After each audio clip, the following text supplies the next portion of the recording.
Gauss प्रमेय आपके सामने लिखा हुआ है, very very most important topic है और एग्जाम में अधिकांशतः ये टॉपिक पूछा जाता है।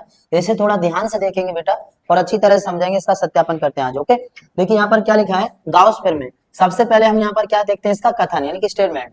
तो गाउस प्रमेय का कथन क्या है, एक बात आपको हमेशा याद रखना कि गाउस की जो प्रमेय है वो बंद पृष्ठ के लिए ही लागू होती है। तो यहाँ से किसी बंद पृष्ठ से गुजरने वाली फ्लक्सों की कुल संख्या, किसी बंद पृष्ठ से गुजरने वाली कुल फ्लक्सों की संख्या यहाँ पर लिखा हुआ है, देखिए किसी बंद पृष्ठ से गुजरने वाली कुल फ्लक्सों की संख्या उस पर उपस्थित कुल आवेश का 1/ε0 गुना होता है। ये क्या है, गाउस प्रमेय का स्टेटमेंट है। अब हम इसका समझते हैं प्रूफ। तो बेटा प्रूफ को बड़े ध्यान से समझना, उत्पत्ति इसका एक बार देख लेते हैं। उत्पत्ति प्रूफ, तो देखिए यहाँ पर कोई ये बंद पृष्ठ है। बंद पृष्ठ का मतलब है कैसा भी आप, बिल्कुल गोलाकार नहीं होना चाहिए, कैसा भी आप टेढ़ा मेढ़ा वहां पर बना सकते हैं। तो ये एक बंद पृष्ठ है और यहाँ इससे निकलने वाली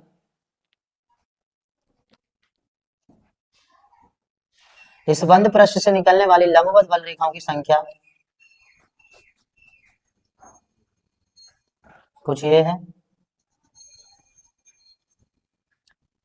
और इसका जो ये पृष्ठ है वो क्या है बेटा, सूक्ष्म पृष्ठ अवयव। ये सूक्ष्म पृष्ठ अवयव है, ठीक है। यहाँ पर +2 आवेश रखा हुआ है, ये पॉइंट O है और O बिंदु से स्मॉल r दूरी पर हम यहाँ पर कोई बिंदु P मान लेते हैं और यहाँ पर क्या है, स्मॉल r दूरी है।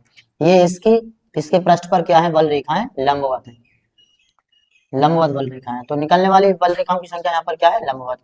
और ये विद्युत क्षेत्र की तीव्रता की डायरेक्शन है।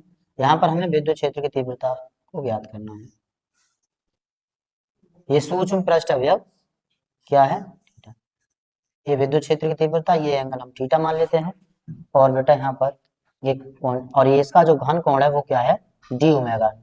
घन कोण क्या है, डी ओमेगा है, ठीक है। और इसका सूक्ष्म पृष्ठ अवयव क्या है बेटा, ds है और इसका संपूर्ण पृष्ठ क्या है, s है। कोई प्रॉब्लम यहाँ तक, चित्र समझ में आ गया। तो ये कोई बंद पृष्ठ है जिसके मध्य बिंदु O से r दूरी पर कोई अन्य बिंदु P है, जहां पर हमें विद्युत क्षेत्र की तीव्रता ज्ञात करनी है और देखना है कि फ्लक्सों की संख्या कुल वहां से कितना होता है। सही है, तो समझेंगे। अब इसके बाद इसका हम एक्सप्लेन करके, चित्र को एक्सप्लेन करके डायरेक्टली यहाँ पर करते हैं गणना। एक्सप्लेन कैसे, तो समझोगे। माना एक बंद पृष्ठ S है जिसमें +q आवेश बिंदु O पर रखा हुआ है, ठीक है, जिसका घन कोण d ओमेगा है।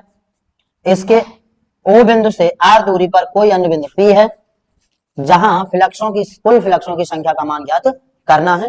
तब यहां पर हम करते हैं इसकी कैलकुलेशन यानी गणना। तो सबसे पहले पृष्ठ ds से निकलने वाली फ्लक्सों की, ds पृष्ठ से निकलने वाली फ्लक्सों की संख्या।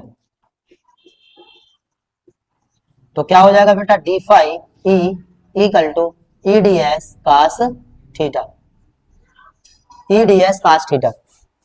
यहाँ पर सूक्ष्म पृष्ठ से फ्लक्सों की संख्या, निकलने वाली फ्लक्सों की संख्या होता है d phi equal to EDS cos theta. यहाँ से इसे मान लेते हैं क्वेश्चन नंबर फर्स्ट। अब बेटा ये सूक्ष्म पृष्ठ ds से निकलने वाली फ्लक्सों की संख्या है।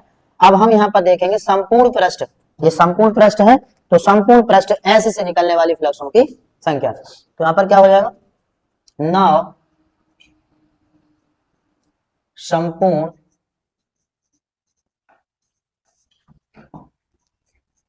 पृष्ठ S से निकलने वाली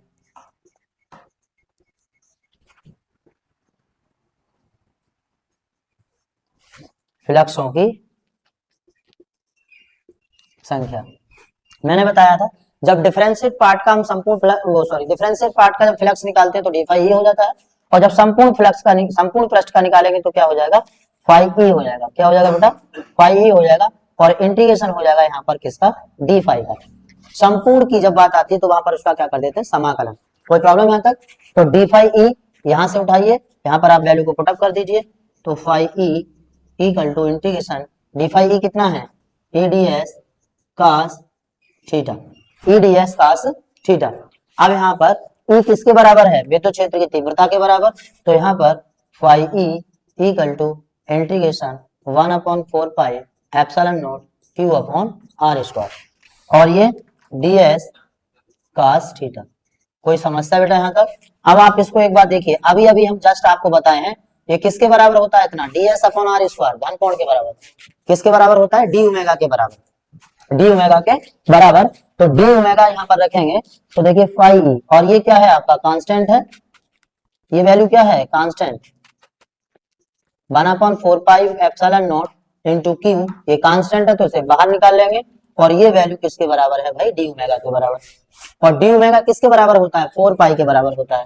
तो phi E equal to 1/4 pi epsilon not Q into 4 pi. अब 4 पाई से 4 पाई यहाँ पर कैंसिल हो गया, तो phi E equal to Q upon epsilon not. यहाँ से ये हमारा क्या हो जाता है, इसका प्रूफ हो जाता है। कोई प्रॉब्लम बेटा? तो सबसे पहले आपको क्या लिखना है, गाउस प्रमेय में कथन लिखना है।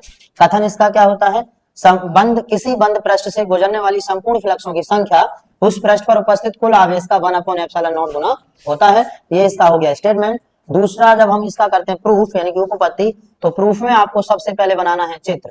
प्रूफ में सबसे पहले क्या बनाना है, इसका चित्र बनाना है, उसे एक्सप्लेन करना है। उसके बाद में इसकी छोटा सा गणना है, इसकी यानी कैलकुलेशन, उसे आप यहाँ पर कर देना है। सबसे पहले पृष्ठ ds से निकलने वाली फ्लक्सों की संख्या d phi equal to eds cos theta. फिर उसके बाद में हम संपूर्ण पृष्ठ से निकलने वाली फ्लक्सों की संख्या यहाँ पर निकाल लेंगे, तो phi equal to integration D phi E. हम डी फाई ई की वैल्यू लगा देंगे। यहाँ पर ई किसके बराबर होता है, 1/4 pi epsilon not Q upon R square के बराबर होता है।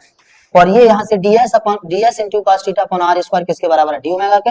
और डी ओमेगा किसके बराबर बेटा, 4 पाई के। ये कांस्टेंट था इसलिए हमने बाहर निकाल लिया, तो 4 पाई से 4 पाई यहाँ पर कैंसिल हो गया, तो फाई इक्वल टू कितना आ गया, Q अपॉन एप्सिलॉन नॉट। कोई प्रॉब्लम यहाँ पर? तो ये प्रूफ सब बच्चों को समझ में आया होगा, यहाँ बेटा इसे नोट कर लीजिए।